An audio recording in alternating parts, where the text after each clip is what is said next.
तुर्की में 14 मई को राष्ट्रपति पद के चुनाव में वोटिंग हुई, जिसके नतीजे आज घोषित कर दिए गए। लेकिन इन नतीजों में एक और चुनाव की जरूरत पड़ गई है, क्योंकि बहुमत किसी को नहीं मिला है। तो क्या रहे तुर्की में चुनाव के नतीजे, देखते हैं ये। तुर्की में हुए राष्ट्रपति चुनाव में किसी को स्पष्ट जीत नहीं मिली है।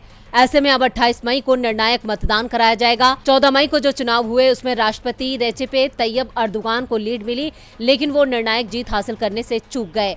तुर्की के संविधान में राष्ट्रपति पद पर वही उम्मीदवार जीता हुआ माना जाता है जिसे कुछ वोटिंग का 50 से ज्यादा वोट मिला हो, और जो नतीजे सामने हैं उसमें अर्दोगान को 49.42% वोट मिले हैं। वहीं उनके निकटतम प्रतिद्वंदी केमल किलिचदारोग्लू को 45.95% वोट मिले हैं। यानी अर्दोगान को करीब 4.5% वोटों की लीड मिली है। वोटर्स ने अर्दोगान की सत्तारूढ़ जस्टिस एंड डेवलपमेंट पार्टी और सहयोगी नेशनलिस्ट मूवमेंट पार्टी के बहुमत को बनाए रखने के लिए संसद के लिए भी अपने वोट डाले। अर्दोगान इस चुनाव में विपक्षी दलों के गठबंधन का नेतृत्व करने वाले किलिचदारोग्लू की ओर से कड़ी चुनौती का सामना कर रहे हैं।